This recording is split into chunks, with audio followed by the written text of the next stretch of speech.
On my 70th birthday, I woke up to silence, not the peaceful kind of silence that comes with a quiet Sunday morning.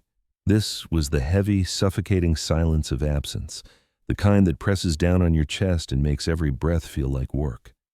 My name is Demetrio Thomas. I'm 70 years old, and the house I built with my own hands 4 decades ago has never felt more like a tomb. 6 months.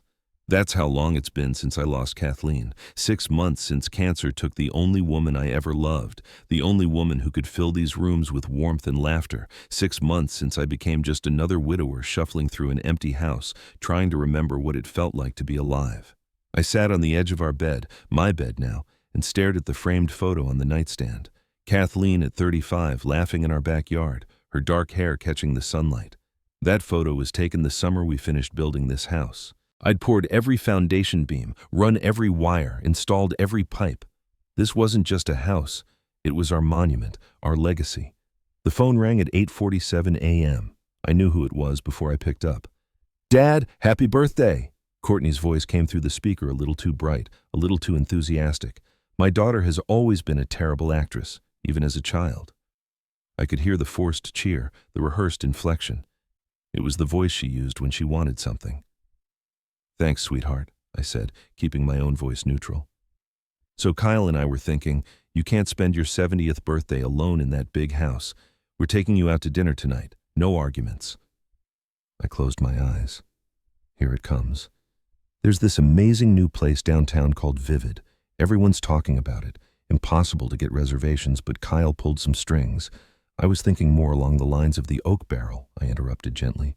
"You know the place your mother and I—" "Oh, Dad." Her voice shifted, and I could practically see her rolling her eyes. "That place is so stuffy, so old.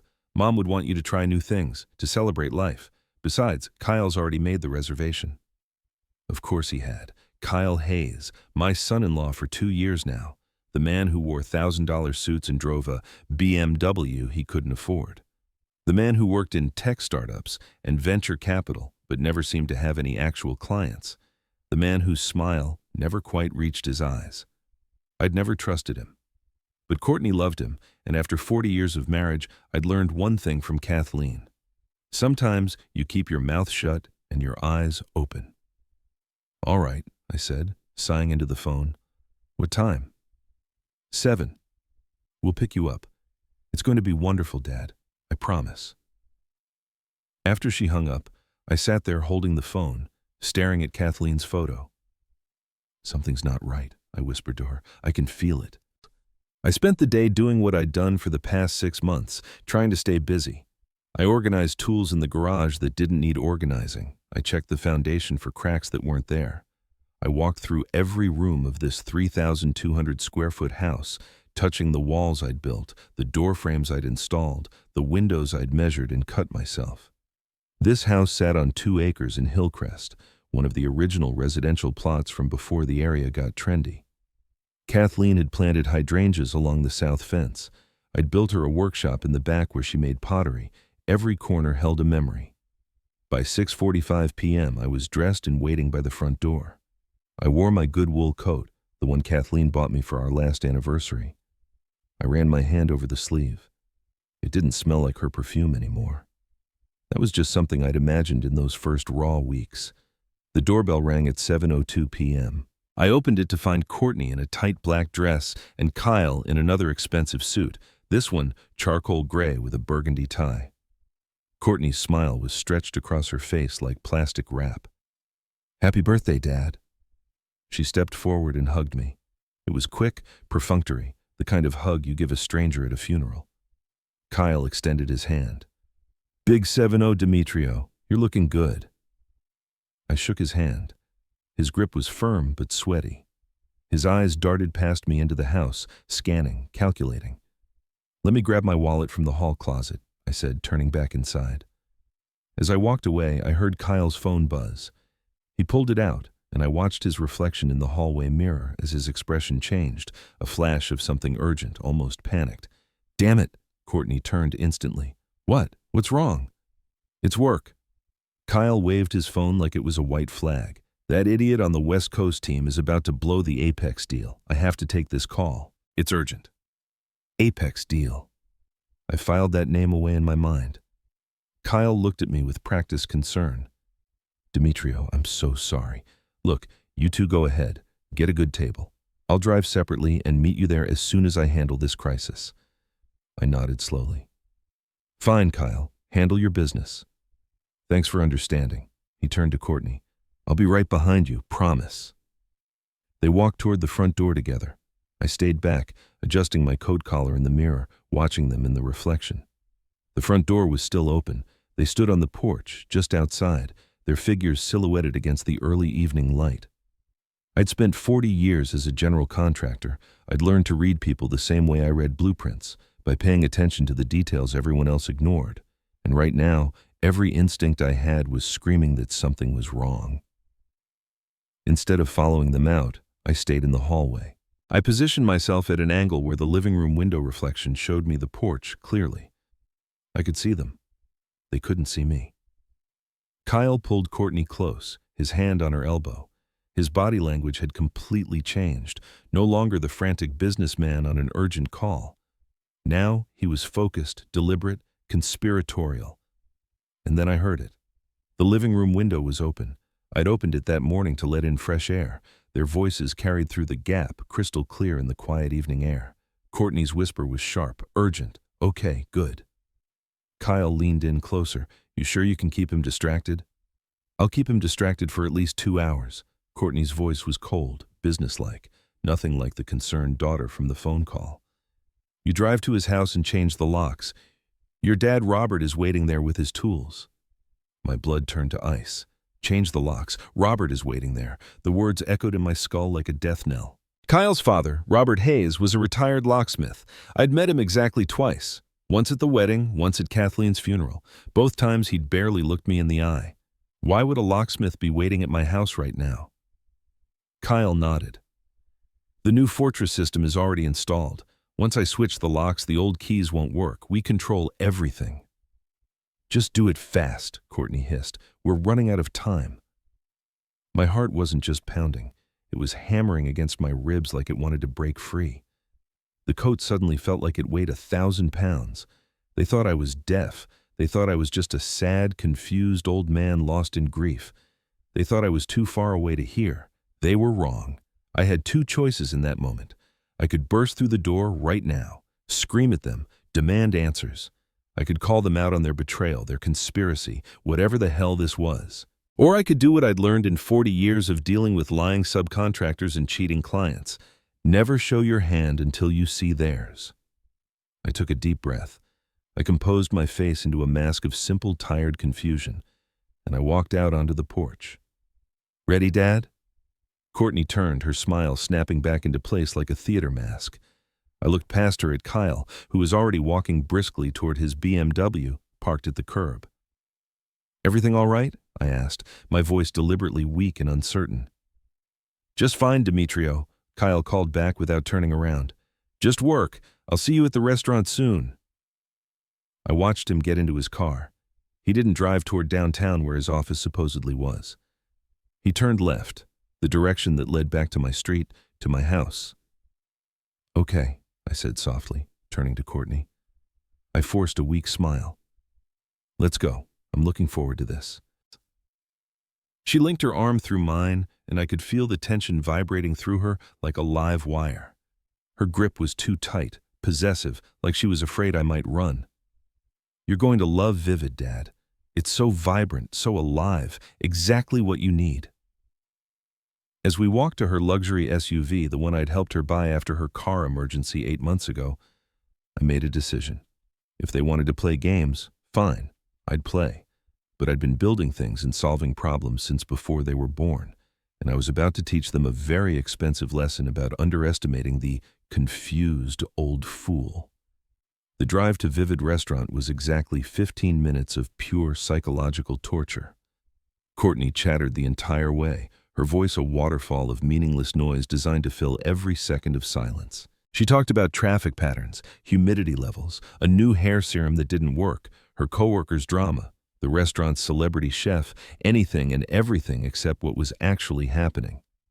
I sat in the passenger seat, hands folded in my lap, and watched her, really watched her. This was my daughter, my little girl. The baby Kathleen and I had brought home to this very neighborhood 42 years ago. The child who'd learned to ride her bike on the sidewalk I'd poured myself. The teenager I'd taught to drive. The bride I'd walked down the aisle 2 years ago. When had she become this stranger? Her knuckles were white on the steering wheel. Her eyes kept flicking to the rearview mirror, checking her phone screen mounted on the dashboard. Every few seconds, she'd glance at it, then at me, then back at the road. She was waiting for a text. From Kyle. We pulled into Vivid's parking garage at 7:34 p.m. The restaurant entrance was a purple neon archway that looked like something from a nightclub. Music pounded through the walls, heavy electronic bass that I could feel in my chest. "Isn't it fantastic?" Courtney practically shouted as we walked through the door. Inside was worse. Dark, loud, packed with people in their 20s and 30s wearing clothes that cost more than my monthly utility bill. The air smelled like expensive perfume and pretension. A hostess in a black dress that was more cutouts than fabric led us to a tiny table wedged between a fake indoor waterfall and a speaker the size of a refrigerator. The menu had no prices, just descriptions like deconstructed scallop foam with essence of beetroot. I missed the oak barrel so much it physically hurt. "We should get the tasting menu," Courtney said, not looking at the menu at all. She was looking at her phone, which she'd placed in her lap below the table edge.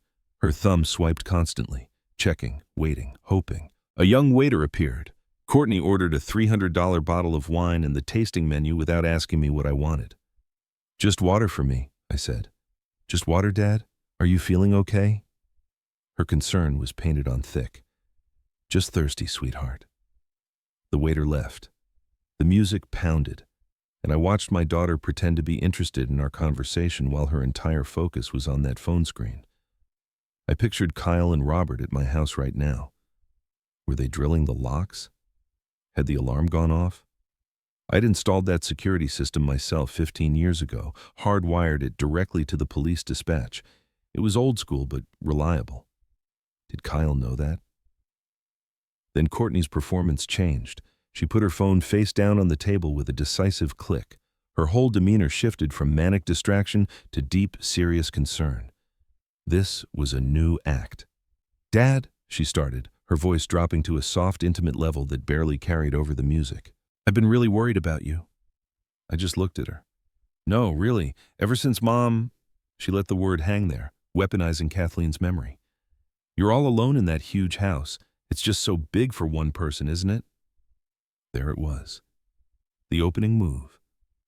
"It's quiet," I said carefully. "It's empty, Dad. That's what it is." She leaned forward, placing her hand over mine on the table. Her grip was tight, her nails digging slightly into my skin. "Mom wouldn't want you rattling around in that empty place all alone. She'd want you to be safe. She'd want you taken care of." The anger that surged through me was so sudden, so hot, I had to clench my jaw to keep from showing it. She was using Kathleen, using my wife's death as a crowbar to pry me from my home. "It's empty," I repeated, my voice barely a whisper. "But it's my home. It's it's all I have left of her." I let a little tremor enter my voice. I let her see what she wanted to see, the grieving, broken old man. It worked. Her eyes lit up with something predatory, something hungry. She leaned in closer, both hands gripping mine now. "But maybe it's time, Dad," she whispered. "Maybe it's time to think about downsizing. Think about maybe moving in with us. We have that lovely guest room downstairs. You wouldn't have to worry about anything. No maintenance, no empty rooms, no being alone. We could take care of you." There it was, the sales pitch. They weren't just changing the locks. They were planning to move me out, get me comfortable, dependent, grateful. And then what? Sign over the house? Sign over my assets? Before I could respond, her phone, still face down on the table, began to vibrate. Not a gentle buzz, an angry, insistent rattling that made my water glass tremble. Courtney's smile didn't fade. It shattered. She stared at the phone like it was a live grenade. The caller had to be Kyle. This wasn't a casual text. This was panic. "Oh, for—" She grabbed the phone, fumbling it, almost dropping it. She glanced at the screen, and whatever she saw drained the color from her face. "Dad, I'm so sorry," she said, her voice suddenly high and tight. "It's my boss, Mr. Henderson. He never calls after hours. This must be an emergency. I have to take this. I'll be right back." She was lying. I knew she was lying. She knew I knew, but she grabbed her purse and practically ran toward the restaurant lobby, past the fake waterfall, toward the restrooms. I waited exactly 5 seconds. Then I stood up. I wasn't born yesterday. I didn't build a construction empire from scratch by being a fool. And I certainly wasn't going to sit there like a lamb while wolves decided how to carve me up. I shuffled toward the restrooms, moving slowly, making a show of gripping the chair backs for support. Just an old man who needed the bathroom. The lobby was quieter than the dining room. I saw the signs from the restrooms down a short hallway, but Courtney wasn't there. She'd pushed through a side door into a small alcove meant for waitstaff, right next to a large potted palm tree. She was pacing back and forth in the shadows, phone pressed to her ear so hard her knuckles were white. I stepped back, positioning myself behind a decorative stone pillar, just another shadow in the dimly lit lobby. And I listened. "Kyle, what is wrong with you?" Courtney's voice was no longer the sweet, concerned daughter. It was sharp, cold, and terrified. "What do you mean you can't get in?" A pause. I could hear Kyle's voice through the phone, panicked, high-pitched, but couldn't make out the words. "I gave you the code, the old one." Another pause. Her whole body went rigid. "What do you mean it's not working? Did you try the back door?" Longer pause. Her face went from pale to ghostly white. "What?" She nearly shrieked, then quickly lowered her voice, looking around frantically. "What do you mean the system is new? You said you checked it last week. You said this would be easy." She was vibrating with fury now. "So break it, Kyle. Just break the damn door down. What is Robert doing? Isn't he the locksmith? Tell him to drill the lock. I don't care. Just get it done." Another pause. She listened. And then the color didn't just drain from her face. She went gray. She put her hand against the wall to steady herself. "What?" she whispered. "What do you mean, trapped?" She looked at her phone, then pressed it back to her ear, her voice now a terrified, trembling whisper. "What the hell are you talking about, Kyle?" That terrified whisper was still hanging in the air when the main doors of Vivid exploded open. They didn't just open, they slammed against the interior walls with a crash that cut through the pounding music like a gunshot. The entire restaurant fell silent for half a second. Every head turned. I saw him first. Kyle Hayes burst through the entrance, but this wasn't the slick, confident son-in-law who'd left my house an hour ago. This was a different man entirely. His face was chalk white, gleaming with a layer of cold sweat under the restaurant's purple lights. His $800 suit jacket was twisted halfway around his torso. His burgundy tie was pulled loose, top button undone, collar askew. He looked like he'd run a marathon through hell. His eyes were wide with pure animal panic, scanning the room frantically. Sir, you can't—" The hostess tried to intercept him. He shoved past her, not violently, but with the single-minded desperation of a drowning man reaching for shore. His eyes locked on the alcove where Courtney was hiding. He stumbled past the indoor waterfall, his expensive Italian shoes slipping on the damp tile, and lunged toward the potted palm. Courtney was still on the phone, her back to the dining room. "Kyle, answer me! What do you mean?" "Rachel," he gasped. She spun around, dropping the phone. It hit the floor with a clatter. "Grant, what are you doing here? What happened?" He grabbed her by the arms, his knuckles white. He was panting, his chest heaving so hard he could barely speak. "It's bad," he wheezed, shaking his head. "Courtney, it's bad. Something went wrong. It went horribly wrong." I watched from behind my pillar as two conspirators saw their perfect plan dissolve into chaos. Courtney's eyes were frantic. She grabbed the front of his shirt. "What? Did you do it? Did you get the locks changed?" Kyle shook his head violently, his eyes squeezed shut like he was in physical pain. "No, I couldn't. The code didn't work. The system, it's not what we thought." "What about Robert?" Courtney hissed, shaking him. "What about your father? He's the locksmith. Tell him to drill it." "I can't," Kyle wailed, his voice cracking. He finally opened his eyes, and what I saw in them was pure, undiluted terror. Courtney, Kyle's voice broke. "He's trapped." "What?" Courtney went very still. "The locksmith, Robert, my dad." Kyle's words tumbled out in a frantic rush. He's trapped inside the house. The new security system, it locked him in. The alarms are going off. The cops are coming. That was it. That was the moment everything clicked into place.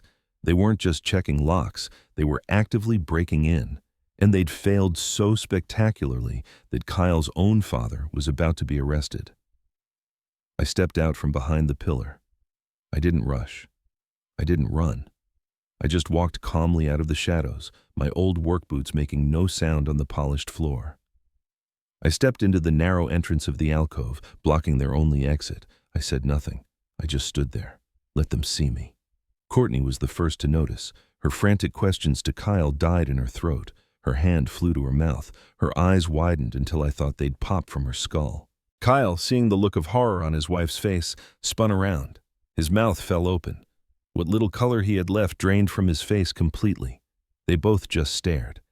If I had risen from the dead right there in the middle of that tacky restaurant lobby, they could not have looked more terrified. They weren't just caught. They were caught by the confused old man they thought was safely 2 miles away, distracted by deconstructed scallops. In that one silent, terrible moment, they knew. They knew that I knew. I let the silence stretch for one more heartbeat.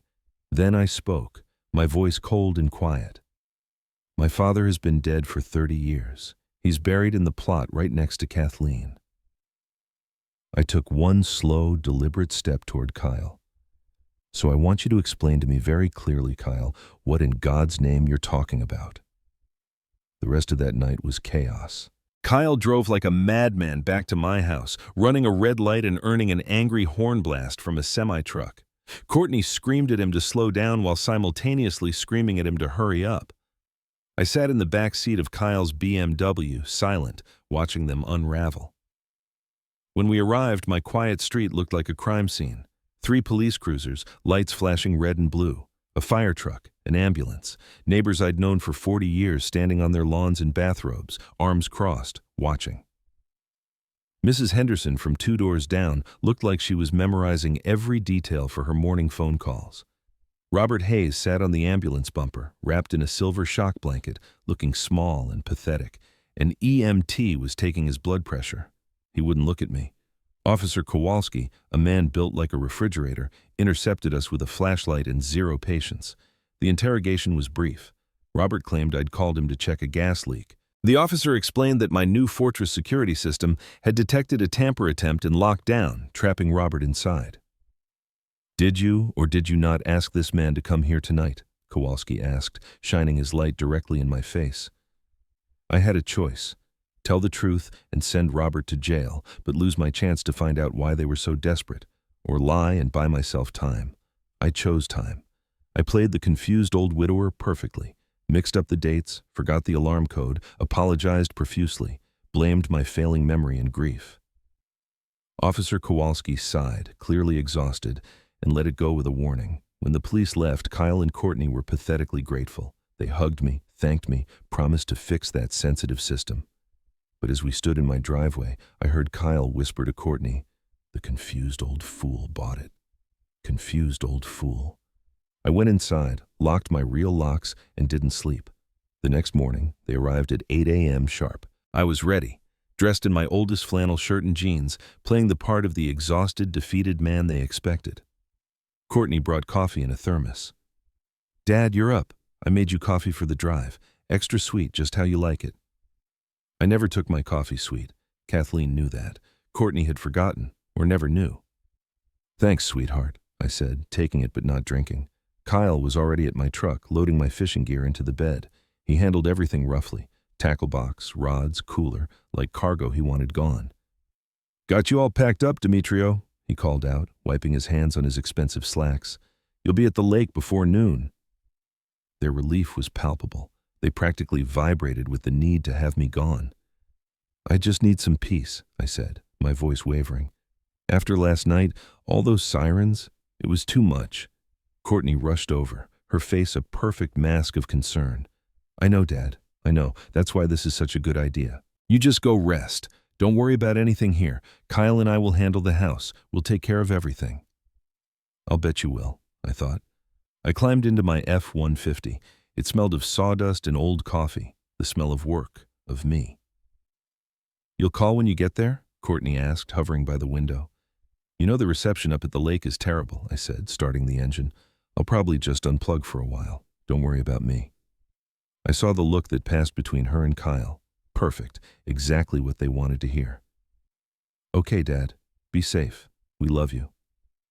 "I love you too," I said. The lie tasted like ash. I pulled away from the curb. In my rearview mirror, I watched them stand on the sidewalk, watching me leave. They didn't go inside. They just stood there, making sure I was truly gone. The moment my truck turned the corner, I saw Kyle pull out his phone and pump his fist in the air. I drove north for 10 miles, heading toward the interstate, just in case they were following. They weren't. They were too arrogant, too sure of themselves. At the next exit, I turned around and drove south through the sleepy downtown streets until I reached the industrial park on the south side of town. I wasn't going to the lake. I was going to war. The sign read, "Thomas Construction Company," in faded letters. I'd built the business from nothing, just 2 hands and a toolbox 45 years ago. I parked and walked into the cavernous workshop. The smell hit me immediately. Welding ozone, motor oil, fresh-cut lumber. It smelled like home, more than my actual house did right now. In the back office, sitting behind a desk covered in blueprints and 3 computer monitors, was Jack Peterson, 68 years old, built like a fire hydrant, hands like leather-bound bricks. He'd been my first hire 45 years ago, and he'd been with me through everything, every job, every crisis, every triumph. He'd sat with me in the hospital waiting room when Kathleen was diagnosed. He'd helped me carry her casket. He was the brother I never had. He looked up from his screen, reading glasses perched on his nose. When he saw me, his gruff expression broke into a rare smile. "Demetrio, what the hell are you doing here? I thought you were supposed to be grieving at some lake." "I was," I said, closing the office door behind me. "Now I'm just angry." His smile faded. He took off his glasses. "What's wrong? What did those 2 jackals do?" Jack had never trusted Kyle, called him the Gucci suit. Said a man who never got his hands dirty couldn't be trusted. He was right. I sat down in the old wooden chair opposite his desk. It squeaked, the same squeak it had made for 20 years. "Jack," I said, my voice low and hard. "They're trying to take my house." "Right now?" "While they think I'm fishing." Jack's face darkened. He didn't question me. He just nodded, his loyalty absolute, and turned to his computer. "Who do I need to find, boss?" "Everyone," I said. "Start with Kyle, his company, his debts, and I need to know about something called Apex Holdings." Jack's thick fingers flew across the keyboard with surprising speed. The only sound for the next few minutes was the rapid clack-clack-clack of keys. "Fortress Security," Jack muttered. "Big national outfit, Atlanta-based, top-of-the-line gear, not cheap." He clicked through windows. "Got it. Installation at your address 8 days ago. Cost $4,000. He paused, eyes narrowing at the screen. "Paid by corporate card. Apex Holdings." My blood ran cold. "Can you find who authorized the installation?" More typing. "There's a work order. They need the legal homeowner to sign off." He stopped, stared at the screen. "Demetrio." "What is it?" He turned the monitor toward me. It showed a PDF, an authorization form with all my information, my name, address, social security number, and at the bottom, in a box marked homeowner signature, was my signature. Perfect. The same looping D, the sharp T. "I never signed that," I whispered.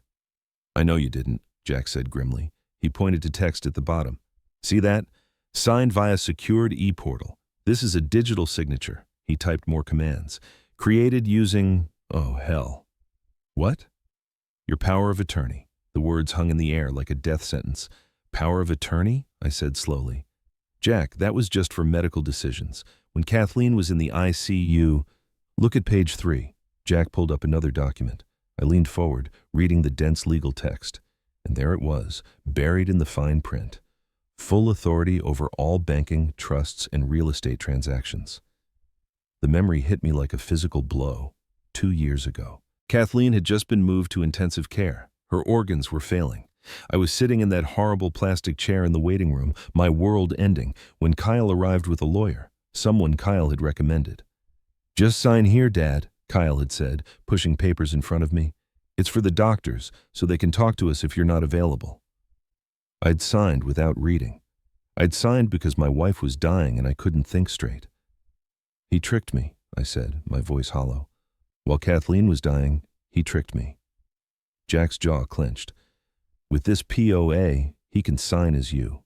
He authorized that security installation, but why? He didn't wait for an answer. His fingers were already moving across the keyboard again. Let me check something. He pulled up my bank account. He had access as company CFO. His eyes widened. Jesus Christ. What? He turned the screen. It showed my private trust account, the one Kathleen and I had built for 40 years. Transaction after transaction, all in red.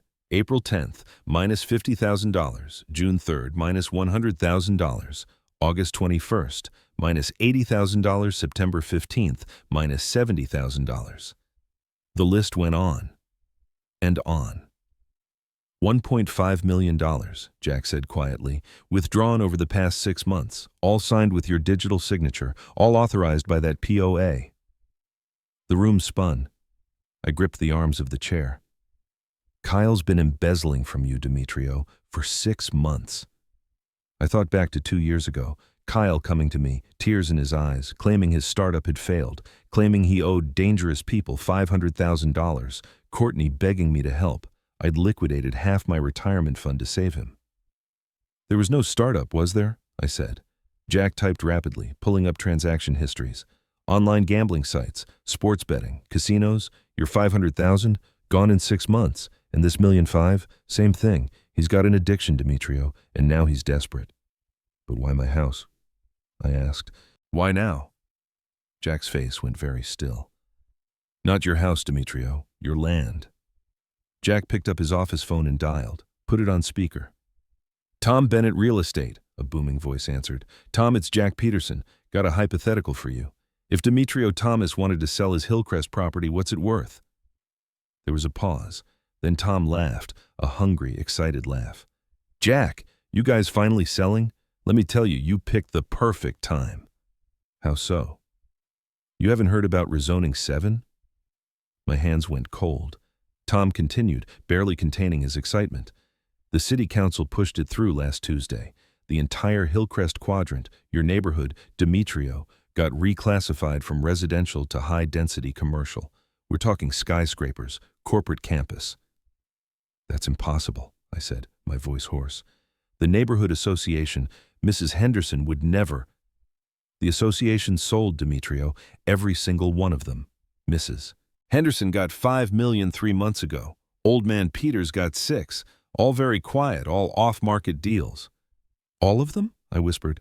All except one, the Keystone property, the big 2-acre plot right in the middle. Tom paused for effect. Yours, Demetrio. You're the last holdout. Jack and I locked eyes. There's a development firm called Apex Holdings, Tom continued. They've consolidated the entire block, every property except yours. Without your 2 acres, their design fails. Your lot isn't just part of their plan, it is the plan. Tom, I said, my voice barely audible, what's my land worth now? The rumor on the street, Apex is authorized to go as high as $20 million. $20 million. Tom, one more question, I forced out. Who runs Apex Holdings? Papers rustled. It's a Delaware LLC, very secretive, but the CFO handling the money is… More rustling. Guy named Kyle Hayes. The line went dead. Tom had kept talking, but I couldn't hear him anymore. The ringing in my ears drowned everything out. Jack slowly hung up the phone. He's the CFO, I said. Kyle is the CFO of Apex Holdings. Jack pulled up incorporation documents. There it was. Apex Holdings, LLC CFO, Kyle Hayes. The pieces fell into place like a nightmare puzzle. 2 years ago, Kyle loses my $500,000 to gambling. 1 year ago, Kyle learns about rezoning 7. 9 months ago, Kyle forms Apex Holdings.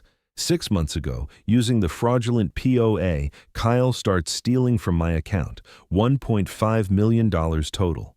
He uses that money to buy the surrounding properties, to invest in Apex, to keep gambling. And now, he needs my land to complete the deal, $20 million. But there's a problem. The POA only works if I'm incapacitated. The trust Kathleen and I set up requires 2 signatures or proof of incapacity. That's why they needed to lock me out, make me look confused, forgetful, unable to care for myself, get me declared incompetent, or pressure me to voluntarily sign over the property. "Jack," I said, "I need your burner phone." Jack handed me an old flip phone, prepaid, untraceable. I dialed Courtney's number. She answered on the first ring. "Hello, who is this?" "Courtney," I said, making my voice weak and trembling. "Sweetheart, it's Dad." Sharp intake of breath. "Dad, oh my God, why are you calling from this number? Where are you?" "I'm at the lake. My phone. I dropped it in the water. I'm using the bait shop phone." "Oh no. Are you okay? You sound awful." This was it, the performance of my life. "I'm tired, honey. So tired. And," I let out a long, shaky breath, "and you were right." "Right? Right about what?" "The house, it's too big, too busy empty. Last night scared me. All those police, the sirens. I can't be alone there anymore." I heard her cover the phone, muffled, urgent whispers to Kyle. When she came back, her voice was soft, poisonous sweet. "Dad, that's very brave of you to admit." "I want to give you the house," I said. "I want you and Kyle to have it. I'm done fighting. Can we just go to the lawyer tomorrow, sign the papers? I don't want to drag this out." Silence. 3 full seconds. Then a sob. Theatrical, fake, triumphant. "Oh, Dad! Oh my God, yes, that's perfect! I'll call our lawyer Margaret Foster right away. Oh, Dad, you're doing the right thing." "Okay, sweetheart. I'll drive back tonight. Come straight to our apartment. Don't even go to the house. We'll handle everything." "Okay, see you tomorrow." I held the phone to my ear but didn't hang up. I set it down on Jack's desk, speaker still on. Through the phone, I heard Courtney move away, thinking the call had ended, and then we heard it. "Kyle, oh my God, he bought it!" Her voice was a shriek, raw, triumphant, unrestrained. "We did it! The confused old fool finally agreed to sign. The house is ours." Kyle's voice in the background. "Are you serious?" "Yes, he's driving back tonight, coming to our apartment tomorrow. He doesn't even want to go back to the house." "It's over, baby. That 20 million is ours." The confused old fool. I reached over and ended the call. Jack and I sat in silence. The workshop hummed around us. Somewhere, a radio played oldies. The world kept turning, but everything had changed. "They called me the confused old fool," I said, my voice ice cold. Jack looked at me, and in his eyes I saw the same cold fury I felt. "Boss," he said quietly, "what do we do?" I stood up. For the first time in 6 months, I felt clear, focused, alive. "We call Margaret Foster, and then we teach them a very expensive lesson about underestimating old fools." Jack grinned, a slow, wolfish expression. "Now we're talking." He picked up the phone and started dialing. Tomorrow, Kyle and Courtney would walk into what they thought was their victory. Instead, they'd walk into their reckoning. I didn't sleep that night. I stayed at Jack's office, staring at the ceiling, replaying everything. At 10 p.m., Margaret Foster called. "Demetrio," her voice came through the speakerphone, crisp and cold. "Jack sent me everything. This is textbook elder abuse. We're talking felony charges. They think I'm signing the deed tomorrow. What am I actually signing?" "You're signing nothing. They are." Margaret explained the strategy. 2 options. Option 1, we file the lawsuit. Everything goes public. The embezzlement, the Apex deal, the fraudulent POA. Kyle faces 15 years federal prison. Courtney gets 3 to 5 as an accomplice.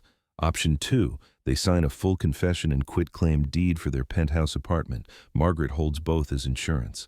They lose everything but stay out of prison. If they refuse option 2, I asked, then option 1 happens automatically. Their choice. "Good," I said. "Demetrio?" Margaret's voice softened. "This is your daughter." I thought about the little girl on my shoulders. Then I thought about her voice. The confused old fool. "I'm sure," I said. The next morning, I dressed like the defeated man they expected. Old flannel shirt with paint stains, worn jeans, muddy boots. Jack drove me to the glass tower downtown. "You look like hell, boss." "That's the point." Margaret's office was on the 19th floor, all chrome and glass and cold gray carpet. The receptionist looked at me with barely concealed disgust as she led me to conference room A. Kyle and Courtney stood by the windows, looking down at their kingdom. Courtney in cream designer pantsuit, Kyle in navy suit with a new gold watch. "Dad!" Courtney rushed over, expensive perfume suffocating me. "I'm so proud of you. Mom would be so proud too." Using Kathleen's name was a knife between my ribs. Kyle clapped my shoulder, proprietary, like he owned me. "Glad you came to your senses, Demetrio. This is Margaret Foster. She handles all our real estate." He was introducing me to my own lawyer. Margaret's face showed nothing. "Mr. Thomas, please sit." Kyle and Courtney sat on one side like royalty. I shuffled to the other side, alone. "Let's get this done." Kyle rubbed his hands eagerly. "We have celebration lunch at noon." Margaret slid a thick, blue-bound document across the table. Kyle grabbed it, eyes hungry. He flipped open the cover, scanning for deed transfer. His smile froze. Superior Court Civil Complaint. Plaintiff, Demetrio Thomas. Defendants, Kyle Hayes, Courtney Hayes. "Wait," his voice strangled. "This isn't the deed. There's a mistake." I leaned forward. My voice wasn't weak anymore. "No, Kyle, there's no mistake." Kyle's head snapped to Margaret. "What is this?" Margaret's voice was surgical. "A civil complaint being filed in 48 minutes. Charges: fraud, embezzlement via fraudulent power of attorney, forgery, conspiracy, elder abuse. Damages: 1.5 million plus punitive." "That's insane!" Kyle shouted. I slammed my hand down. Bank statements exploded across the table, a blizzard of red numbers. "That," I said, voice rising, "is my trust account. $50,000 April 10th, $100,000 June 3rd, $80,000 August 21st. I pointed at him, shaking with controlled fury. "That is where you embezzled $1.5 million using that fraudulent POA you tricked me into signing while my wife was dying." Kyle went gray. Sweat poured down his face. Courtney's head slowly turned toward her husband. Her expression was pure rage. $1.5 million, she whispered. She stood, leaning across the table. "Kyle, what is he talking about?" "Courtney, baby, you told me you only needed the house for gambling debts." "Where did $1.5 million go?" Kyle held up his hands, pleading. "I was handling it." "Handling what?" She collapsed into her chair, real sobs tearing out. "It was all him, Dad. He said you were losing your mind. He said the POA was protecting us from you." She turned on Kyle. "You lied. You said they were going to kill us. You said the Apex deal would save us." Her voice dropped to venom. "But there was no debt to pay off, just more bets. You were just stealing to keep playing." Kyle slid from his chair, and then he crawled. Across the expensive carpet, this CFO in his $1,000 suit crawled on his hands and knees to my chair. He grabbed my legs, sobbing. "Demetrio, please. You have to save me. The loan sharks, they're real. When this lawsuit goes public, they'll know I don't have the money. Please, you're the only one." I looked down at him, felt nothing but ice. "Save you?" I said quietly. "You crawl into my lawyer's office after trying to steal my home, after stealing $1.5 million, after using my wife's death as a weapon." I leaned down close. "And you ask me to save you?" Margaret stood. "Mr. Hayes, get off the floor."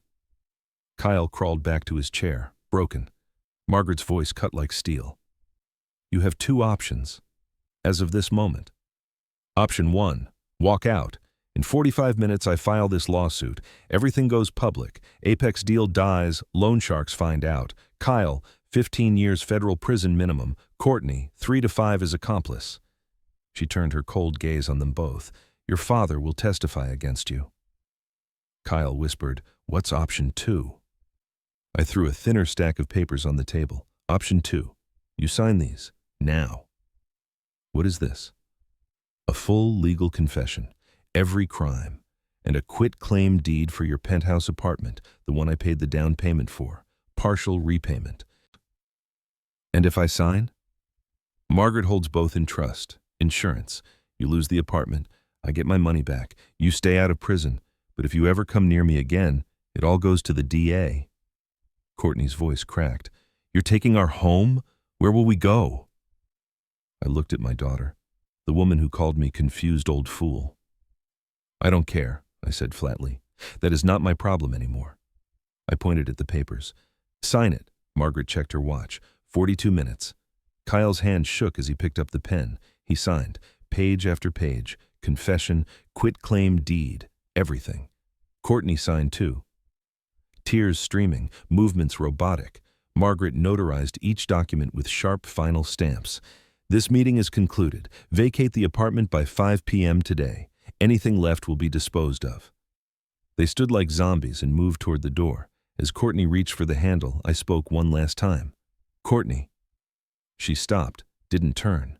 Your mother loved you more than life itself. She would be ashamed of what you've become. Courtney's shoulders shook, but she didn't turn. She walked out. The door clicked shut. 6 months later, I stood on 2 acres of flat earth. The house was gone, demolished 2 weeks after the case ended. Jack stood beside me with blueprints. Did you ever hear from them? No. The apartment sold in 3 days. Got back my $1.5 million plus $500,000 damages. The lawsuit became public record. Apex deal vanished. Tom said Kyle's being investigated for fraud. Last anyone saw, they were packing their car at midnight. Gone. Apex offered me $22 million last week, I said. Final offer. Jack grinned. You said no. They think money is the prize. Kathleen always wanted to help families at the oncology center, the ones who lost everything to medical bills. Jack unrolled the blueprints. The Kathleen Thomas Center. Free residential therapy and support for families coping with long-term illness and loss. The ache in my chest eased. Not grief anymore. Purpose. Courtney said it was time to move on, I said, looking at the empty land. She was right. I'm moving this $20 million exactly where it belongs, into Kathleen's legacy. A cement truck arrived. Workers in hard hats gathered. Jack handed me a yellow hard hat, first one since Kathleen died. I put it on. A young worker approached. Mr. Thomas, ready to pour the foundation?